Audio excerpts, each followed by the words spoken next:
બનાસકાંઠા જિલ્લાના દાંતા ખાતે ચાલી રહેલા ધરણા કાર્યક્રમમાં બનાસકાંઠાના સાંસદ ગેનીબેન ઠાકોરે હાજરી આપી આદિવાસી સમાજની પડખે ઊભા રહેવાનો નિર્ધાર વ્યક્ત કર્યો છે। ગેનીબેન ઠાકોરે આ તબક્કે સત્તાધારી પક્ષ અને વહીવટતંત્ર પર આકરા પ્રહારો કરતા જણાવ્યું કે રાજા રજવાડાઓ અને અનેક પ્રશાસનો બદલાયા, પરંતુ ક્યારેય કોઈએ આદિવાસીઓના અધિકારીઓ છીનવવાનો પ્રયાસ કર્યો નથી। તેમણે સ્પષ્ટ શબ્દોમાં ચેતવણી આપી કે જો વહીવટી તંત્ર આવી જ રીતે લોકોને દબાવવાનો પ્રયાસ કરશે તો સામાન્ય જનતાનો લોકશાહી અને શાસન પરથી ભરોસો ઉઠી જશે।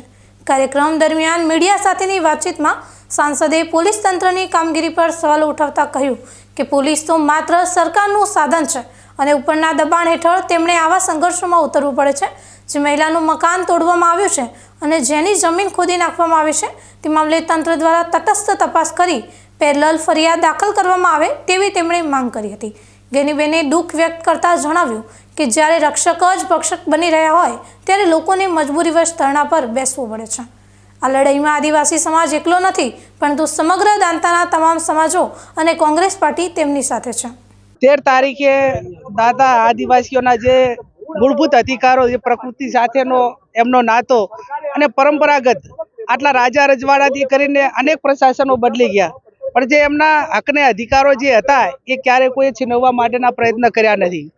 જ્યારે આ ઘટના બની એ ટાઈમે એડવાન્સમાં પ્લાનિંગ કરીને એમને વિશ્વાસમાં લઈને એમની સાથે સમાધાનકારી વલણ રાખીને જે એમનું જે નુકસાન હતું એ તંત્ર ભરપાઈ કરવાના શરતથી એમને વિશ્વાસમાં લીધા હોત તો આવડી મોટી ઘટના એ વહીવટી તંત્ર ટાળી શક્યું હોત।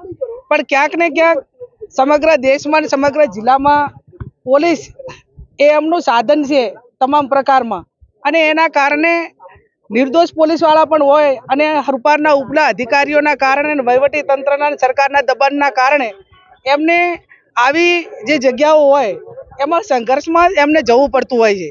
જે ઘટના બની છે એને વખોડીએ છીએ, પણ એક તરફી જ્યારે ઘટના બની છે તો એનો ન્યાય હોવો જોઈએ, અને ન્યાય એ હોવો જોઈએ કે જે મહિલાનું મકાન પાડી નાખ્યું છે, જે મહિલાની જમીન આખી એની ખોદી નાખી છે, એની ફરિયાદ પણ દાખલ કરવામાં નથી આવી તો એની ફરિયાદ દાખલ કરવામાં આવે, એને વળતર આપે। અને બીજા જે માત્ર આદિવાસીઓ ઉપર જ જે ફરિયાદ દાખલ થઈ છે એને બદલે ક્યાંક ને ક્યાંક એ પોલીસના અધિકારીઓના મારફત એમની દબાણના કારણે જે આદિવાસીઓને નુકસાન થયું છે એમને લગાડ્યું છે તો એની પેરેલલની ફરિયાદ ક્રોસ દાખલ કરવી જોઈએ। એ પણ વહીવટી તંત્રએ, પોલીસ તંત્રએ જે આદિવાસીઓ વતી પણ એની એફઆઈઆર દાખલ કરવી પડે। ત્યારે હવે આજે આ ઘટના છે એના અમે ધરણામાં અમારી આ માગણીઓ છે, અને આવનાર સમયની અંદર તમે બધાને દબાઈને આવી દબનગીરી કરવા દેશો તો ક્યાંક ડેમોક્રેસી હોય, ક્યાંક વહીવટી તંત્ર હોય, એના ઉપરથી નાગરિકોનો, લોકોનો ભરોસો ઉઠતો જાય છે। માણસ જાય તો ક્યાં જાય કે કોઈ ઘટના ક્રિમિનલ બની હોય તો એ પોલીસ તંત્ર પાસે જાય, કોઈ માગણી હોય તો વહીવટી તંત્ર પાસે જાય। જ્યારે રક્ષકો જ્યારે ભક્ષક બની રહ્યા છે ત્યારે ક્યાંક ને ક્યાંક લોકોને ના છૂટકે આજે ધરણા ઉપર આવવું પડ્યું છે। આદિવાસીઓ એકલા નથી, તમામ સમાજો દાંતાના એમની હાથે છે। રાજપૂત સમાજ, ઠાકોર સમાજ, તમામ જે એક ભાઈચારાની ભાવના છે કે આજે એમનું દુઃખ છે તો કાલે આમનું હોય, એટલે સમરસતાથી જ્યારે એમના સમર્થનમાં જે સમાજો આવ્યા છે એમને પણ હું આભાર માનું કે દુઃખની ઘડીમાં આદિવાસીઓ એકલાય નથી।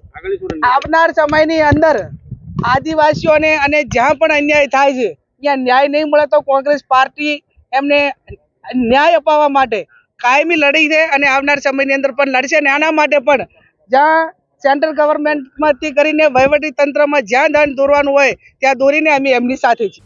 અંતમાં ગેનીબેન ઠાકોરે ખાતરી આપી હતી કે આદિવાસી સમાજને ન્યાય અપાવવા માટે કોંગ્રેસ પાર્ટી પાયાથી લઈને દિલ્હી સુધી લડત આપશે। સેન્ટ્રલ ગવર્મેન્ટથી લઈને વહીવટી તંત્રમાં જ્યાં પણ રજૂઆત કરવાની જરૂર પડશે ત્યાં તેઓ મક્કમતાથી અવાજ ઉઠાવશે। આ ધરણા કાર્યક્રમ હવે રાજકીય જોર પકડ્યું છે, ત્યારે આવનારા દિવસોમાં આ મામલે તંત્ર કેવો વળાંક લે છે અને પીડિતોનો ન્યાય મળે છે કે કેમ તે જોવું રહ્યું।